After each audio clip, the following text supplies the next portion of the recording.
Então, bom dia a todos, sejam muito bem-vindos.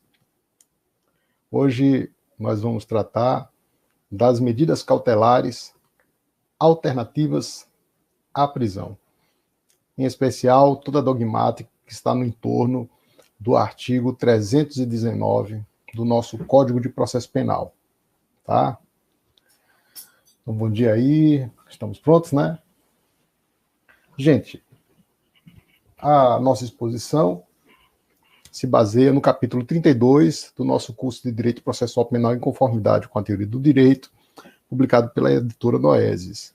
E são 41 capítulos, né? Como nós estamos expondo, vocês encontram no canal YouTube de maneira organizada até o capítulo 32, com a data de hoje, 32, e nós estamos caminhando para os últimos 9 capítulos. Então, temos lá, de maneira separada, 32 lives, né, em torno de 1 hora, 40 minutos, expondo cada um dos assuntos do direito processual penal à luz da teoria do direito. Então, quem ainda não viu, chega lá para estudar. É uma boa oportunidade para dominar todo o conteúdo de direito processual penal, tá joia? Enquanto o pessoal vai chegando aqui, né, sejam bem-vindos, viu, gente? Muito obrigado aí pela presença. Vamos em frente, então. Quem ainda não se inscreveu no canal, vai lá, se inscreve, né? Rosmar Rodrigues Alencar, aperta no sininho e recebe as atualizações. Também pode ir estudando aos poucos, né? Para estudar com o livro, melhor ainda. Você lê um capítulo por dia e estuda o vídeo, né? Com o vídeo. Além disso, o livro acompanha uma videoaula por capítulo, gravada de forma exclusiva. São vídeos exclusivos, né? Então, além da live, temos também capítulos específicos sobre o nosso texto. E lembrando, para que não falte, o nosso café, né? A gente vem sempre trazendo um cafezinho para a live, é uma maneira também de animar logo cedo, né? E lembrando, gente, aliás, na sexta, antes do fim de semana, nós vamos ter uma live sobre prova penal. Vai ser uma coisa assim incrível. Porque são 2 temas centrais no processo penal que a gente precisa ter muito cuidado. O primeiro são as medidas cautelares, que podem ser prisionais, alternativas ou patrimoniais. Gravem aí, né, para a gente ter uma ideia do que é medida cautelar e da respectiva espécie. Depois você vai no texto de lei, identifica os requisitos e aplica. Mas as medidas cautelares são prisionais, alternativas à prisão e patrimoniais ou assecuratórias. Bom dia Maiana, bom dia Vinícius, Álvaro, bom dia gente, olha aí. Então pessoal, já está todo mundo aqui chegando, né?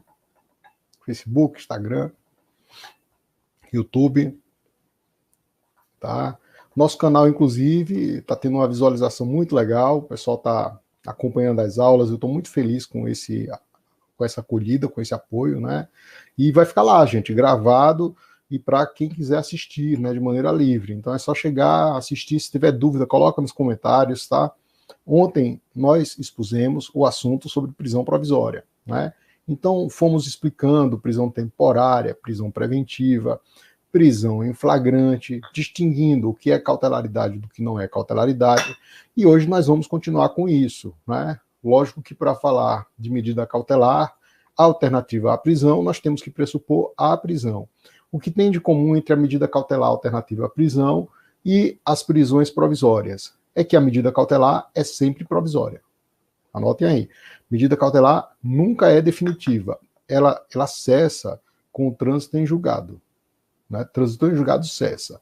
Até mesmo quando a gente cuida, por exemplo, da fiança, a fiança ela cessa até o momento em que a pessoa deve se apresentar para cumprir pena. Se for absolvido, cessa de imediato. Na absolvição, nenhuma medida cautelar deve sobreviver a uma absolvição, ainda que não transitada em julgado. Agora, se transitar em julgado a sentença penal condenatória, a fiança é devolvida na parte que sobejar e na parte que restar para pagar despesas, né, para pagar custas, os encargos em geral. Se sobejar alguma coisa, se devolve para o imputado, salvo se ele não se apresenta para cumprir pena. e para cumprir pena privativa de liberdade. Então, se ele não comparece para cumprir pena, aí nós temos aí um motivo de perda da fiança. Então, há uma diferença, pessoal, anotem logo, entre perda da fiança e quebra da fiança. A quebra da fiança implica a canalização de 50% para o Fundo de Segurança Pública. Antes era fundo penitenciário. Então, se perdeu, 50% vai embora, não fica com o imputado, né? A quebra, então, acontece porque a pessoa descumpre condições durante o curso do processo. Então, na hora que se afiança alguém, ele assina um termo para estabelecimento das condições legais a que ele fica jungido, a que ele deve cumprir. Se ele não cumpre, deve-se deflagrar um procedimento contraditório, então a quebra não é automática, nem a quebra nem a perda. Às vezes a pessoa não comparece por qualquer motivo, né, adoeceu, ou então não viu, ou não teve culpa, surgiu um imprevisto. Então é necessária a deflagração de um procedimento contraditório, de decretação da quebra ou de decretação da perda, conforme o caso, e somente ao final, verificada a situação sem justificativa, é canalizado, no caso de quebra, 50% para o Fundo de Segurança Pública e, no caso de perda, a totalidade do valor. Em relação aos 50% ou aos 100% perdidos, devem antes serem deduzidas as despesas, né? Despesas, encargos, indenização da vítima, se houver. Então, esses elementos são elementos importantes, né? E a gente deve lembrar o seguinte: no caso de quebra, 50% devolvido na integralidade para o imputado, mas ele perde 50%. Bom, e se ele for absolvido ao final sem quebrar, né, sem causar nenhum problema, nenhuma objeção, é devolvido a totalidade do valor, né? Se ele foi absolvido, devolve-se tudo, com correção, né, de acordo com as taxas incidentes. Se devolve corrigido, tá? Bacana? Então, a medida cautelar, né, ela não perdura após o trânsito em julgado, tá? A medida cautelar tem um objetivo de assegurar a utilidade da sentença eventualmente condenatória. Então, para que a sentença não seja inutilmente dada, nós temos medidas cautelares. Então, observem que a medida cautelar, ela tem uma relação com o processo, com a vida útil do processo. Não que o fato de ser processado já não seja algo muito ruim. Eu costumo dizer que você ser processado é como se você já estivesse cumprindo a pena, né? Ninguém imagina o que é a dor de um processo criminal. Então, ali você já está submetido a ofensas ao seu estado de dignidades. É um procedimento de humilhação. Alguns chamam, inclusive, de cerimônias degradantes, né, na criminologia, porque o tempo todo surgem novidades para você cumprir enquanto imputado. Se, por exemplo, você não for identificado civilmente, você tem que se identificar criminalmente. Isso é uma cerimônia degradante. A posição de algema, eventualmente, também o é. Então, justamente por causa desses elementos que se diz, olha, um processo criminal é algo muito constrangedor. Ser processado civilmente já é muito ruim. Ser processado criminalmente é realmente um suplício. E por causa disso, a gente faz essa ressalva para dizer, olha, a medida cautelar, ela tem um objetivo, né? A medida cautelar tem um objetivo de assegurar a utilidade do processo, tá? O pessoal do Instagram me ouve bem aí? Marcelo disse que houve um problema? Ou tá todo mundo ouvindo, gente? Chegando bacana? Cleidijan? Tá, se tiver problema, me diga, tá? Então, gente, cafezinho não esqueçam, tá? Pessoal do Instagram aqui, muito obrigado pelos coraçõezinhos. Podem mandar também aquele aviãozinho, pessoal, ajuda bastante, né? Manda um avião para a turma, compartilha aí a live para que cheguem os amigos, para que a gente possa debater esses assuntos, tá joia? Pega aí, é uma setinha, só é clicar e manda. Deixar também tudo anotado nos comentários também é bacana, tá? Certo? Então, pessoal, o livro é esse, tá tudo salvo, né? Então falamos na live anterior sobre prisões provisórias e vamos tratar hoje das medidas cautelares alternativas. É o capítulo de ordem número 32, tá joia? 32. Quem tiver dúvida, pode ir anotando aqui nos comentários. Eu vou acompanhando aqui no stream, acompanho também aqui no celular do Instagram, tá joia, pessoal? E aí vamos lá. Eu coloquei algumas perguntas para tornar mais didática a coisa. Eu já acabei falando uma coisa muito importante, que é a respeito da quebra, do perdimento da fiança, esses percentuais, aonde deve incidir a perda ou a quebra, que não é sobre a parcela da quebra, não é a parcela a ser devolvida que incide, é na parcela que fica, tá? Mariana, Eunice. Eunice está melhor da Covid, Eunice? Vocês estão bem, pessoal? Eunice superou a Covid? Marcelo, estava preocupado aí com você. Everton. Tá? Então, gente, vamos lá. Olha as perguntas, tá, pessoal? Qual o limite específico para certas medidas cautelares do artigo 319? Essa pergunta tem um propósito importantíssimo, porque acabou que quando instituíram as medidas cautelares diversas da prisão pela Lei 2.403 de 2011, o objetivo maior foi descarcerizar, isto é, não levar as pessoas para o cárcere. Nós temos, então, medidas cautelares. Antigamente, o nosso sistema era bipolar. O que é isso? Ou o sistema determinava a prisão, ou determinava a soltura. Era uma coisa, assim, extrema. E começaram a perceber o seguinte, muita gente que era preso, ao final, quando condenado, não ficava preso, cumpria penas substitutivas. Então, nós precisávamos harmonizar. Então, o sistema deixou apenas de ter o 880, ou seja, ou liberdade plena, ou ainda vinculada com alguma fiança, coisa pouca, ou uma liberdade constrita, no caso da prisão. Então, o sistema deixou de ter esses extremos para situar em seu permeio, medidas cautelares alternativas ou medidas cautelares diversas da prisão, como, por exemplo, a tornozeleira eletrônica, que não pode ser aposta sozinha, né? Fica sem sentido. Isso porque as medidas cautelares elas precisam cumprir o princípio teleológico, o princípio finalístico. Então, eu não posso colocar a tornozeleira eletrônica apenas para castigar, mas eu posso colocar com o objetivo de permitir que a pessoa fique circunscrita, controlar o fato da pessoa se manter circunscrita, por exemplo, à sua comarca, à sua cidade ou ao seu país com o recolhimento do passaporte. Aí você pode colocar a tornozeleira eletrônica, tá? Mas não simplesmente para castigar, para constranger. Tá? Que bom que a Eunice está boa da Covid, né, gente? As coisas estão melhorando, que bom. Olha, gente, vamos lá. Então, essa é a primeira questão, né? Você precisar cumprir o princípio da finalidade. É certo que hoje nós temos muitas outras novidades, né, em termos de tecnologia. O fato de você ter um celular é uma maneira de você estar em liberdade vigiada. Né? Os celulares, eles permitem um controle, às vezes a posteriori, por meio de estação rádio base. Então, tudo que a gente construiu em termos de cuidados com a posição de medidas cautelares, vem um sistema tecnológico e acaba facilitando a tua restrição sem processo, sem absolutamente nada, e pior, que não é entregue nem nas mãos do Estado, é entregue nas mãos de um terceiro, de um provedor, ou de uma empresa qualquer. Então, nós costumamos afirmar que isso é uma externalidade, usando a nomenclatura do professor Geraldo Prado. Professor Felipe, amigo, um abraço, né? Um abraço, Lucas. Olha, então, temos aí a necessidade de relacionar a medida cautelar com a finalidade.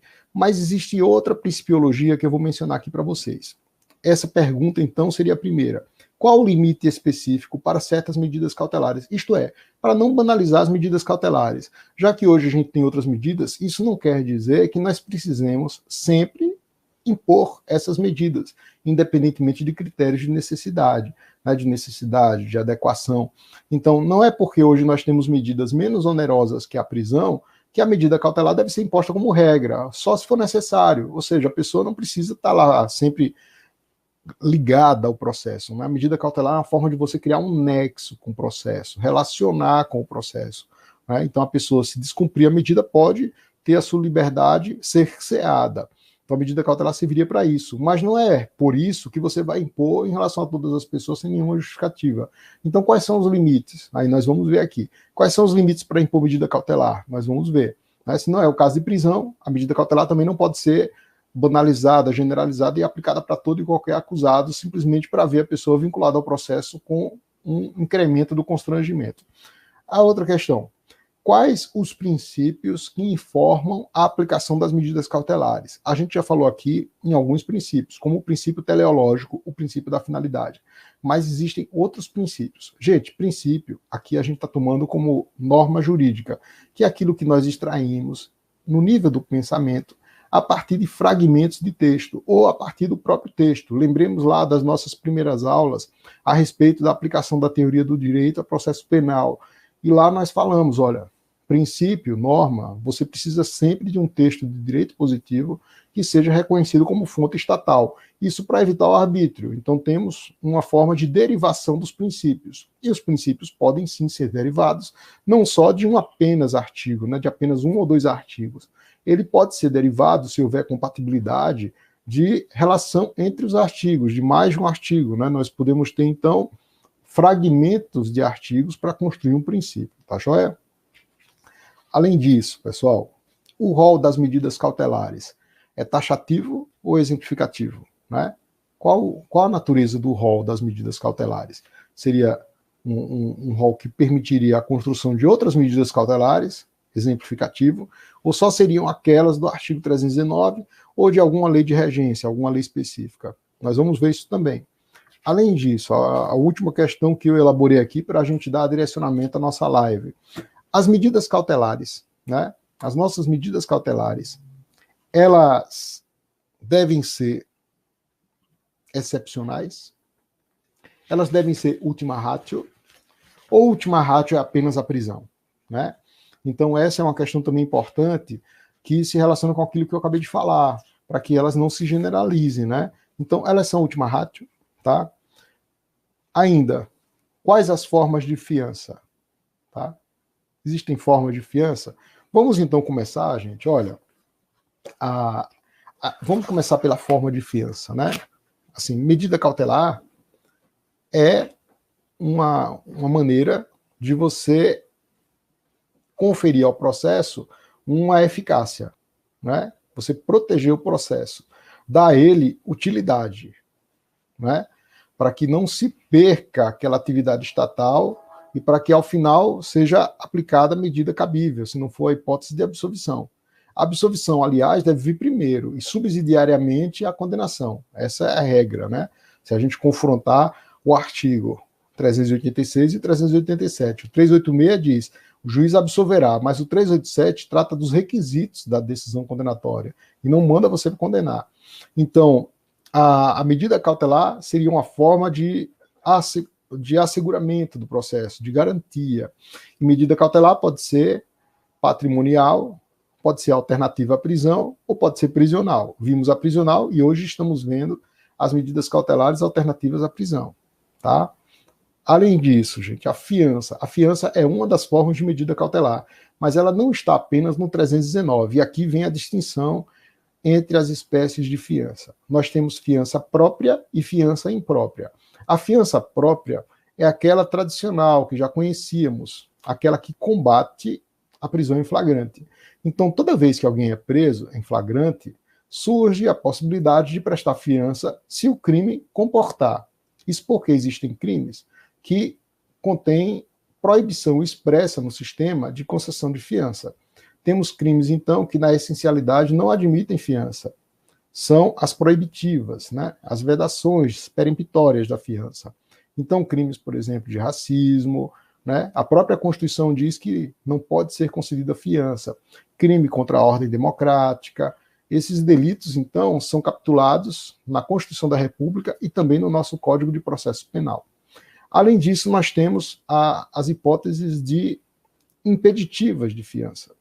Então, existem situações que impedem o arbitramento de nova fiança naquele mesmo processo. Então, por exemplo, se a pessoa já descumpriu as condições estipuladas para a fiança naquele processo, não pode ser arbitrada nova fiança, não pode ser concedida nova fiança naquele processo. Isso é uma impeditiva. Também é uma impeditiva lógica, que, a meu ver, nem precisaria estar ali transcrita, que é a presença dos requisitos da preventiva. Então, toda vez que existirem requisitos da preventiva, eu não arbitro fiança, né? Os requisitos da preventiva estão capitulados no artigo 312. Tá? Então, tenho as proibitivas, vedações peremptórias, e as vedações relativas ou impeditivas, que depende de relacionar, né? Tá? Então, gente, olha, a fiança pode ser, então, própria ou imprópria. A fiança própria são essas que combatem a prisão em flagrante. E quando há uma prisão em flagrante, o primeiro que pode conceder fiança é o delegado. E lembre quando o delegado arbitra a fiança, não cabe recurso da fiança dele, cabe pedido ao juiz. O recurso em sentido estrito, que diz respeito à fiança, é contra a decisão do juiz. Não cabe recurso em sentido estrito contra a decisão do delegado. Cabe pedido ao juiz. Então, para aqueles crimes cuja pena está ali situada até o patamar de 4 anos, pena máxima abstrata, é o delegado quem pode arbitrar primeiro, né? Então, essa é a situação. Ele também tem um patamar para arbitrar a fiança, né, que varia de 1 a 100 salários mínimos. Então, tudo isso tem no código. Por outro lado, quando há um pedido ao juiz, ou quando o patamar máximo abstrato excede esses 4 anos, aí surge para o juiz o dever de arbitrar a fiança. Ele não deve fazer isso de ofício, tá? Isso deve ser objeto de requerimento. Agora nós temos certeza de que deve ser assim de qualquer maneira, porque a pessoa presa tem direito à audiência de custódia. Então isso deve ser resolvido na audiência de custódia depois da manifestação do autor da futura ação penal, né? O autor da futura ação penal, geralmente a ação penal pública, é o Ministério Público, tá? Bacana? Então, essa fiança é a fiança própria. E o que é a fiança imprópria? A fiança imprópria é uma nomenclatura que a doutrina deu em relação àquelas hipóteses em que não há uma prisão em flagrante prévia. Então, você pode vincular alguém a um processo sem que ele tenha sido preso em flagrante. Pode, é possível, né? Então, de que maneira? Se surgirem os requisitos do artigo 282. Então, fiança imprópria é aquela que decorre de um pedido do autor da ação penal, pedido do Ministério Público, né, e que diz, olha, esse acusado precisa ser vinculado ao processo. E por quê? Porque há necessidade e adequação. Tem que demonstrar o duplo requisito, que inclusive é um duplo requisito parecido, mas não idêntico, aos requisitos e pressupostos da prisão preventiva. Então se diz, olha, deve ser necessário para investigação criminal ou para instrução criminal, né? Para investigação ou instrução criminal, perfeito. Deve ser necessário para a aplicação da lei penal. Esses dois requisitos são idênticos, bem similares, são equivalentes aos requisitos da prisão preventiva. Mas tem um outro que é diferente. É bem assim, nos casos expressamente previstos em lei, para evitar a reiteração delitiva. Então vejam que naquela hipótese de requisito para aplicação de medida cautelar, para evitar a reiteração delitiva, só se admite a aplicação desse requisito se houver expressa dicção legal. E aí eu vou para uma das respostas que eu formulei inicialmente, né? Vou para uma das respostas às perguntas que foram formuladas inicialmente. Quais são os limites para a imposição das medidas cautelares alternativas à prisão, das medidas cautelares diversas? Quais são os limites?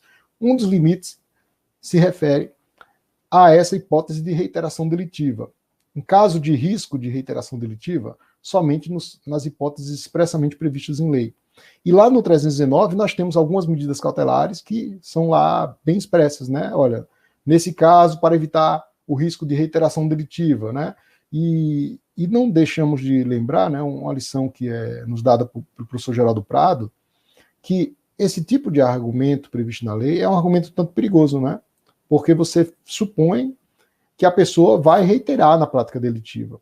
E você se vale desse requisito fazendo uma alusão às suas condições históricas. Isso é muito mais direito penal do autor do que direito penal do fato, né?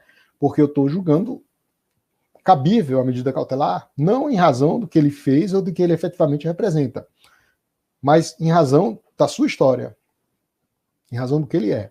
E isso seria um modelo autoritário.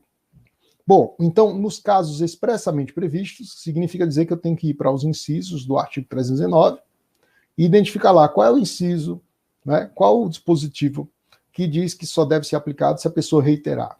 É para esse caso. Então, eu não vou aplicar outras medidas cautelares que não tenham essa relação com a reiteração delitiva prevista na medida cautelar em espécie, na medida cautelar específica. Então, aqui nós explicamos isso, gente, né, quando cuidamos das medidas cautelares alternativas, né? A gente tem um requisito específico, tá?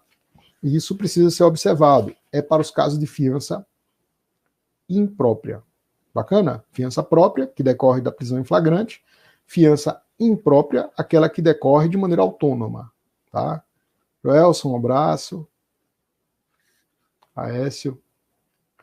E aí, gente, tudo bem? Quem puder já mandar as perguntas, né? Se ficar alguma dúvida, podem colocar aí, anotar, tá joia, gente? Bom, pessoal, além disso, nós colocamos aqui qual o limite específico para certas medidas cautelares. Então, é a questão da reiteração delitiva e sua crítica, né?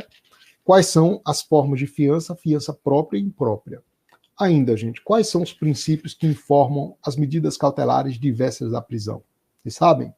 Bom, além do princípio teleológico da finalidade, nós temos o princípio da homogeneidade. O que é isso? É que nós devemos relacionar a prisão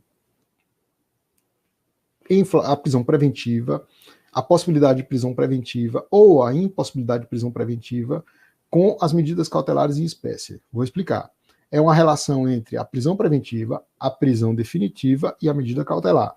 Isto é, toda vez que para o crime não couber prisão preventiva, porque há um limite, por exemplo, de tempo para a pena máxima abstrata do crime, então prisão preventiva cabe para crimes cuja pena máxima abstrata é superior a 4 anos.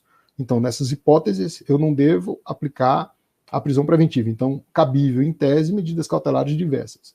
Mas eu aplico só por isso? Não, existem outros requisitos. Para aplicá-la, eu devo confrontar com o artigo 43 e 44 do Código Penal, que dispõem sobre as penas, não medida cautelar, penas restritivas de direito. E lá, para os crimes que não excedem 4 anos, cabem penas restritivas de direito. Então, 2 penas restritivas de direito. Então, para aqueles crimes que comportam penas restritivas de direito, eu devo aplicar, a título de medida cautelar, medidas cautelares similares ou parecidas com essas penas restritivas de direito. É interessante que as nossas medidas cautelares do artigo 319 ou se assemelham com as penas restritivas de direito, ou se assemelham com as condições para suspensão condicional do processo, ou para acordo de não persecução penal. Existe essa similitude. O que é que se não quer? Não quer que seja heterogêneo, que seja muito distoante, que você acabe cumprindo uma medida cautelar, por exemplo, prisional, para um fato que sequer você vai ser preso ao final. Ou cumpra várias medidas cautelares e ao final você só deva cumprir uma medida cautelar, né? No caso, uma pena restritiva de direito. Então, se quer uma compatibilidade, né? Que haja uma compatibilidade, essa é a homogeneidade. E além disso, gente, olha, nós tratamos desses princípios também sob a ótica da fungibilidade e da substitutividade. Isso significa dizer o seguinte, na hora, aqui está até me perguntando, né, Luciano Dantas, doutor Luciano Dantas está nos perguntando aqui sobre a prisão preventiva, se pode ser aplicada ao tráfico, né, se a medida cautelar de fiança a título de substituição, se pode ser aplicada ao tráfico de drogas, né. Não há vedação, viu? Não há vedação de aplicação de fiança nessas hipóteses.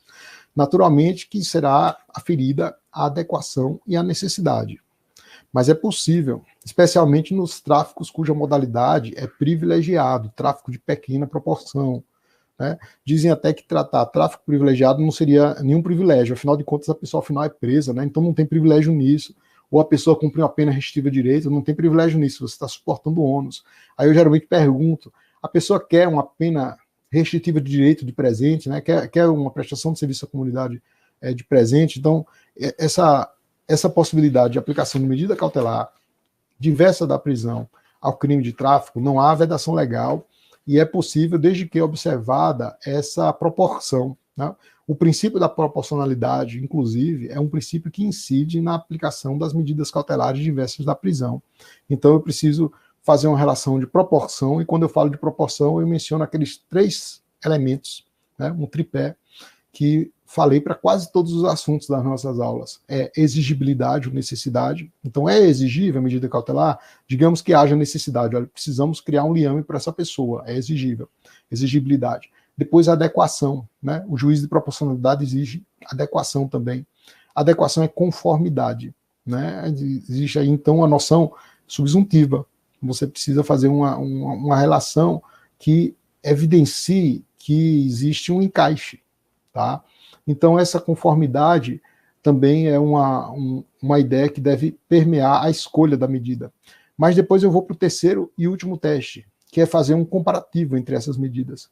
E qual que é aquela que representa mais vantagens e menos desvantagens. Então, quando eu comparo uma medida com a outra, eu consigo identificar que uma pode ser muito desproporcional para aquela hipótese concreta, e que uma menos onerosa é eficaz igualmente, e sendo menos onerosa, ela deve ser preferível. Tá? Aqui o doutor Oceano, de novo, aqui, viu a decisão, o tribunal concedeu hoje para substituição da preventiva, e o juiz de primeiro grau aplicou fiança. A questão da fiança, gente, existem vários elementos para você arbitrar a fiança. Né? O elemento preponderante é a situação econômica do imputado. Eu não sei se vocês já perceberam, mas a comunidade de acusados, né, as pessoas que respondem a processo criminal, como regra, são extremamente pobres. Né? A fiança já foi um instituto ocioso. Houve algumas modificações no curso da história, né? Aconteceram modificações no curso da história em torno do instituto da fiança para admitir liberdade provisória, ainda que o crime não comportasse fiança. A mudança especial foi essa. Né? Passaram, então, a admitir liberdade provisória, mesmo nas hipóteses em que a lei não admitia fiança. Hoje, quase todos os crimes comportam fiança, mas essa modificação acabou tornando ocioso o instituto da fiança, como explica o mestre Afrânio Silva Jardim. E por que tornou ocioso? Porque, ora, para os crimes mais graves que não comportavam fiança, a pessoa tinha direito à liberdade provisória. E, para os crimes menos graves, a pessoa só podia ser colocada em liberdade provisória com a fiança. Resultado, como os réus também já eram bastante sofridos economicamente, a fiança passou a ser um instituto esquecido. Com a Lei 12.403, ela foi revigorada. No entanto, a clientela do direito penal continua sendo aquela clientela que é selecionada, consciente ou inconscientemente, ela é selecionada dentro da parcela mais pobre da comunidade. Né? Então, um beijo aí para o primo Melanias, um beijo, viu? Um abraço. Viu, pessoal? Então, essa é uma questão também relevante. São vários detalhes, né? E você só interpreta as medidas cautelares se você relacionar com a prisão. Então, dos princípios, existem os princípios da fungibilidade e da substitutividade. Ou seja, uma medida cautelar pode ser substituída por outra. Especialmente quando você verificar que uma foi ineficaz, você coloca mais. Ou que uma está demais, você coloca menos. O fato é que vamos exigir sempre um pedido do juiz, ou seja, elas não podem ser aplicadas de ofício. Elas podem ter uma aplicação fungível, no sentido do juiz aplicar uma menos gravosa diante de um pedido de uma mais gravosa. Isso pode acontecer. Então é uma relação que existe entre os princípios da fungibilidade, que é você trocar uma por outra de maneira proporcional, porque são equivalentes. Ainda que sejam distintas, você pode aferir alguma justificativa de equivalência, e você pode também substituir por uma menos gravosa ou por uma mais gravosa. Se for agravar a situação do imputado, é indispensável o pedido do Ministério Público. Tá? É indispensável o requerimento do autor da ação penal, ou seja, o juiz não pode agir de ofício, ne procedat iudex ex officio, seja na fase de instrução, seja na fase investigativa, seja na fase do inquérito, investigativa, seja na fase do processo, instrução. Bacana, gente? Isso aí, obrigado aí pela presença, viu, de todos. Olha, pessoal, além disso, o rol de medidas cautelares, ele é um rol taxativo, né? Já houve tempo em que a maioria dizia que era um rol exemplificativo, mas o rol não pode ser ampliado. Ou seja, a medida cautelar penal só se estiver prevista em lei. Nós sabemos que os textos legais são ambíguos, são porosos, são vagos, ou seja, os textos legais acabam assegurando uma liberdade extensa ao juiz na hora de aplicar uma medida cautelar. E, de repente, você pode acabar criando alguma medida cautelar ali por causa da abertura do texto. Né? Cria uma medida cautelar não imaginada por você, não imaginada por mim.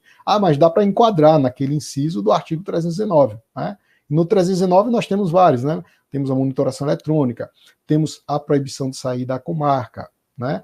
Temos a proibição de se aproximar de determinada pessoa ou de determinado lugar, tá? O dever de comparecer periodicamente ao fórum para justificar suas atividades, tudo lá, né? Então, sempre atrelando ao princípio da finalidade, mas está tudo lá. Então, essas medidas cautelares, elas podem ser aplicadas, desde que respeitadas esses limites, esses critérios. E aí, eu posso utilizar de maneira exemplificativa? Não, né? O rol é taxativo. Existem, eventualmente, formas diversas de se interpretar. O que não se pode exigir, não se pode admitir, é um exagero nessas interpretações para criar medida cautelar diversa. E por quê? Não é? Ora, geralmente se diz, olha, o juiz pode criar medida cautelar menos gravosa para o réu, porque vai ser bom para ele. Acho que não. A ideia de você proibir a criação de medida cautelar é dizer o seguinte, olha, quando não enquadrar ali e não couber prisão, é porque a liberdade é plena e restrita. Não pode ser uma liberdade vinculada a algum critério criado pelo juiz sob o argumento de que será melhor para o réu. Melhor para o réu é a liberdade plena e restrita, né? A liberdade provisória, aliás, é um instituto que também comporta classificação. Eu tenho liberdade provisória proibida ou vedada, né? E essas vedações peremptórias geralmente são inconstitucionais, porque proíbem o exercício jurisdicional e a lei não excluirá da apreciação do poder judiciário lesão ou ameaça a direito. Então, toda vez que a lei disser, olha, não cabe ao juiz conceder liberdade provisória, isso seria inconstitucional, como, aliás, o Supremo Tribunal Federal tutelou adequadamente, durante a sua história, várias leis que quiseram proibir a concessão de liberdade provisória pelo juiz. Então, existe no ordenamento jurídico previsão de proibição de liberdade provisória, existe, né? Mas essas previsões devem ser consideradas inconstitucionais. Existem permissões de liberdade provisória, é a regra. Hoje, para tudo, cabe fiança, pelo menos liberdade provisória com fiança, né? Mas pode ser liberdade provisória irrestrita.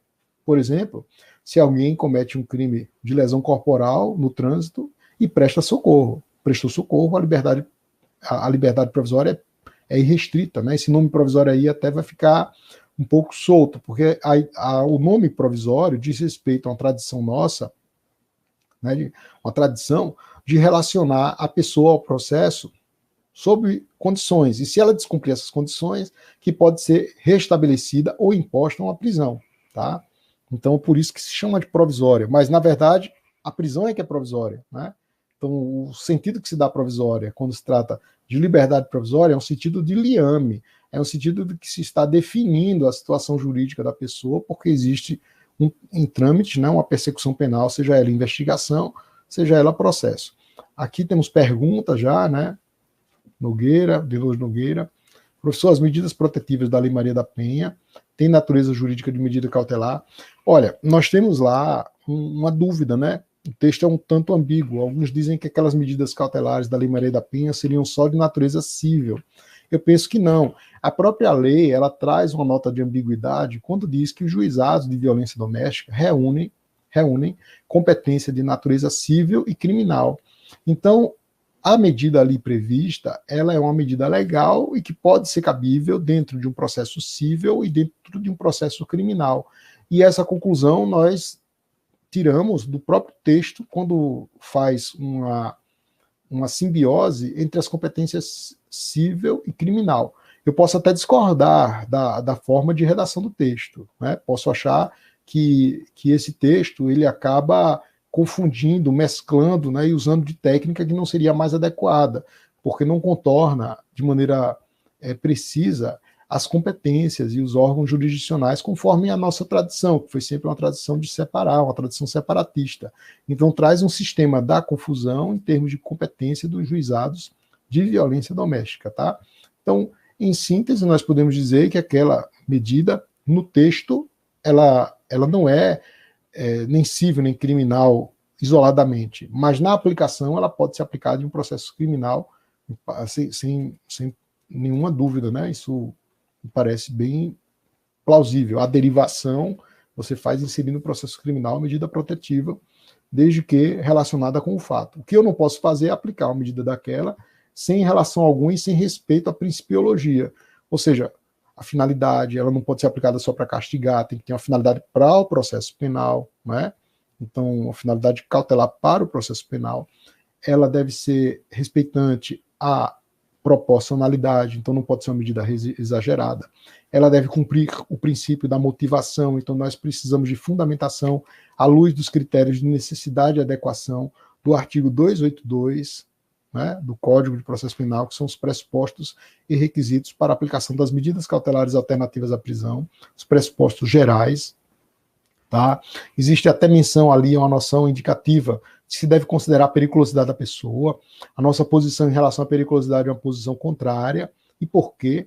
Porque ressuscita noções de temibilidade, noções de perigosidade, são noções da criminologia positivista, né? A criminologia que tinha em 3 autores de matriz italiana a sua construção teórica, que eram o Garofalo, o Ferri e o Lombroso, né? Então, falar de temibilidade, periculosidade para justificar a aplicação de medida cautelar acaba sendo um elemento para você tratar criminalmente alguém pelo que ela fez, pelo seu histórico, né? Pelo seu modo de vida, do que propriamente pelo que ela praticou naquele caso concreto. Então, você, por exemplo, utilizar casos passados para incrementar, dizer que a pessoa é perigosa, né? Eu tenho outros critérios para aplicar medida cautelar, sem precisar fazer uso desses critérios da criminologia positivista, tá? Então, necessidade, adequação e utilidade. Muito bem, Melanias. Liberdade é a regra, perfeito. Aqui, Nogueira, novamente, me parecem que são medidas tão graves quanto as medidas cautelares para o réu, porém, comportam requisitos muito mais simples de serem aplicados. São esses requisitos, essas condições, Nogueira, que elas precisam ser sempre exigentes, né? Eu sei que o crime, em geral, todo crime é abominável, né? Especialmente os crimes que envolvem violência, grave ameaça, são aqueles crimes que chocam, né, o ser humano. Poxa, como é que fez um crime violento desse contra alguém? Mas na hora de aplicar a pena, o Estado juiz deve aplicar de uma maneira imparcial, de uma maneira correta, né, de uma maneira adstrita à legalidade e, sobretudo, à inconstitucionalidade. Minha professora de processo penal está aqui na sala, a professora Carla Padilha. Tenho orgulho de você. Nossa doutora em Direito. Professora Carla, obrigado. Prazer estar aqui, viu? Fica aí o nosso registro. A professora Carla me ensinou na UFAL e foi professora de processo penal e eu ganhei muito gosto pela disciplina por causa da qualidade de suas aulas, viu? Sou muito grato. Bom, a Juliana, um abraço. Então, essa questão, gente, da medida cautelar e dos requisitos do artigo 282, elas devem ser convenientemente interpretadas, mas temos um problema ali. Geralmente esses textos são muito abertos, sabe? E quando é muito aberto, aí você dá um espaço muito grande também para quem vai aplicar, porque você sai do texto, o texto aberto, e você vai construir uma decisão fundamentada.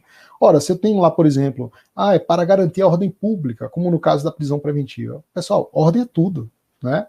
Ordem é todo o direito positivo. Para garantir a ordem pública, seria justificada a prisão de qualquer pessoa, que seria um absurdo pensar nisso, né? Então, a garantia da ordem pública, tem até um autor, Emílio Clerc, da Bahia, que é membro do Ministério Público, ele diz, olha, esse argumento aqui é inconstitucional, né? Ele chega a afirmar a inconstitucionalidade da ordem pública, e com razão, porque ordem é aquilo com o qual eu concordo. Desordem é um nome que a gente dá para aquilo que nós não concordamos. Aí quando se fala ordem pública, o que é isso senão o direito positivo? Então toda ofensa ao direito positivo, para restaurar esse direito positivo desse sistema, eu deveria admitir a prisão preventiva, conforme requisito, desde que presentes os pressupostos lá da existência do crime e do indício suficiente de autoria, o que seria um absurdo pensar nisso. Então temos esses problemas também para os requisitos do artigo 282, né? Então, assim, eu preciso saber dos requisitos do artigo 282, eu preciso também criticar aquilo, entender como criticar e por que estou criticando, né? Então, temos 2 dos requisitos ali que dizem respeito à urgência, e não devemos aplicar medida cautelar sem urgência, sem necessidade, né? É plausibilidade e urgência. A plausibilidade que você precisa demonstrar ali que existem indícios do crime, né?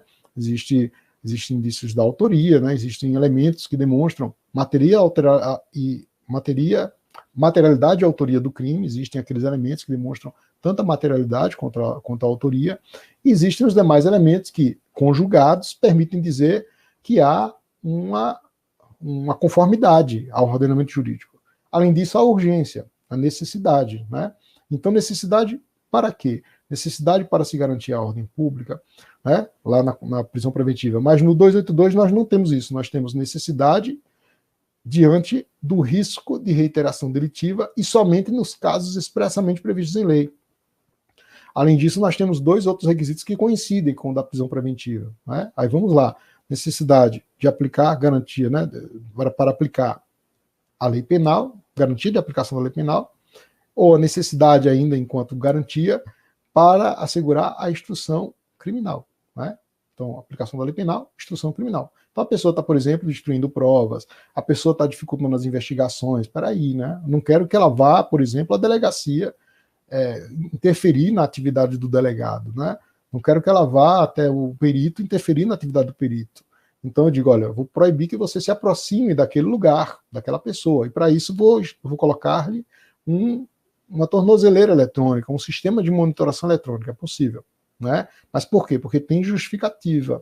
O que não pode, gente, digamos, tem pessoas que já fiquei sabendo, gente que queria uma espécie de castigo para o réu, né? Já sei, vou obrigá-lo a comparecer diariamente ao fórum, né? Então, a medida cautelar é a seguinte: para você comparecer ao fórum diariamente 3 vezes por dia, e a pessoa colocar isso para qual o objetivo, né? Tem que ter uma finalidade, sabe? Então, finalidade, justificativa, motivação, são todos esses princípios que estão enlaçados para direcionar qual norma individual e concreta você vai decidir no caso concreto, né? Naquela hipótese específica. Bacana? Aqui, Adriano, bom dia, Adriano. Né? Maravilha. Então, o Adriano está dizendo aqui que, apesar dos dados móveis, né, que estão se perdendo lá, ele está assistindo aqui na fila da vacina. Boa sorte aí, né, pessoal que está se vacinando contra a Covid. A gente está caminhando aí para melhorar, tá joia? Então, gente, aqui a gente respondeu todas as perguntas, né, que vocês podem recapitular. Quem chegou depois não tem problema, fica gravado, fica salvo. Inclusive lá no nosso canal YouTube, vai lá e se inscreve, tá certo? Olha, tá tudo organizado, viu, gente? Ordenado, então fica bem legal para escrever. Adriano tá aqui assistindo, mesmo na fila da vacina, para não perder tempo, é isso aí. Qual o limite específico para certas medidas cautelares do artigo 319? É quando na medida cautelar específica diz, para evitar risco de reiteração delitiva, ou coisa parecida. Então tá dito lá. Aí você vai exigir, além dos requisitos comuns, quais sejam a hipótese de autoria, materialidade, né? De indicação de que foi aquela pessoa, atribuiu àquela pessoa a prática do crime, um outro de urgência, além da plausibilidade de urgência, que é o risco de reiteração delitiva. Se tiver outro requisito, também pode, né? Como, por exemplo, para garantir a aplicação da lei penal, para garantir a instrução criminal também. Mas esses elementos precisam estar ou alternados ou conjugados. Necessidade e conformidade precisa estar conjugado. As hipóteses de necessidade são alternativas. De repente, pode até ter mais uma hipótese de necessidade, melhor. Mas se houver apenas uma, é possível, desde que conjugada com a conformidade. Santana, um abraço, viu? Felipe. Aí respondemos essa questão. A outra, quais os princípios que informam as medidas cautelares? Então, da principiologia decorrem todas as regras. Então, princípio a gente não pode descurar dos princípios, né? Então, mencionamos vários dos princípios que são aplicáveis às medidas cautelares. O rol de medidas cautelares é taxativo ou exemplificativo? Já sabemos, devem ser só os especificamente previstos em lei, tá? Um abraço para Felipe, viu? Além disso, as medidas cautelares devem ser excepcionais? Sim, né? Elas devem ser entendidas também como última ratio, não como a prisão preventiva, elas vêm primeiro, mas elas não podem ser banalizadas, né? Eu não posso aplicar achando que é comum, deixa eu aplicar a medida cautelar diversa. Peraí, tem que ter justificativa para isso, porque afinal de contas isso representa um ônus, né? Para lembrar o professor Fauzi Hassan Shukr, ele diz, olha, essa é uma antecipação punitiva, né? Porque muitas das vezes você cumpre pena restritiva de direito, que é idêntica à medida cautelar, alternativa. Então a pessoa vai e aplica de maneira banalizada, sem a incidência do artigo 282, medidas cautelares que ao final são substitutivas da pena. Isso é um problema porque é uma antecipação punitiva disfarçada, né? Então eu lembro aqui de uma lição do professor Fauzi do seu livro, um livro importante, Iniciação ao Processo Penal. Além disso, né, gente, quais as formas de fiança, né? Então já sabemos que as medidas cautelares não devem ser banalizadas, que não são algo que fogem ao princípio da excepcionalidade, incidem também incide também o princípio da excepcionalidade para as medidas cautelares. Então, além disso, né, quais são as formas de fiança? Então, fiança pode ser fiança própria, a que combate prisão em flagrante, ou fiança imprópria, aquela que é fixada de maneira autônoma com a conjugação dos artigos 319 e 282, né? Então, gente, olha, pra vocês terem ideia, a gente está chegando hoje na página 759. Assunto da live a seguir, né, da live de sexta-feira, será prova penal. Esse assunto é um assunto fantástico, né? Inclusive, é objeto das minhas pesquisas, né? Quando eu dou aula no mestrado, aí eu tenho uma disciplina que é só sobre prova e validade. Então, é uma forma consistente de abordar o assunto, de explicar o seu conceito. E eu fico aqui com o convite para vocês que vocês não faltem à live de sexta-feira, né? E sempre trazendo água, um café, né? Eu até agora não quebrei nenhuma xícara, né? Não quebrei nenhuma xícara. Bebel, um abraço. Então, das 32 lives, todas as xícaras foram preservadas, tá certo? Estão aqui conosco, né? Não é bom nem falar, né? Tantas xícaras quanto os copos.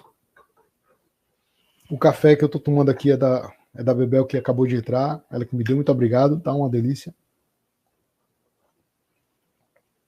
Viu? E a gente vai encerrando por hoje, gente. Eu espero que tenham gostado, né, do nosso encontro. Vai ficar salvo, tá? Vai estar no nosso YouTube. Vai lá, se inscreve. Pega aí, manda aquele aviãozinho pro amigo para assistir o nosso tema, tá? E eu desejo a vocês aí uma semana maravilhosa e até sexta-feira. Além disso, a gente vai ficar colocando os nossos posts no Instagram sobre conteúdos de direito processual penal. Valeu, Lauston, obrigado, viu? Adriano, obrigado. Um abraço.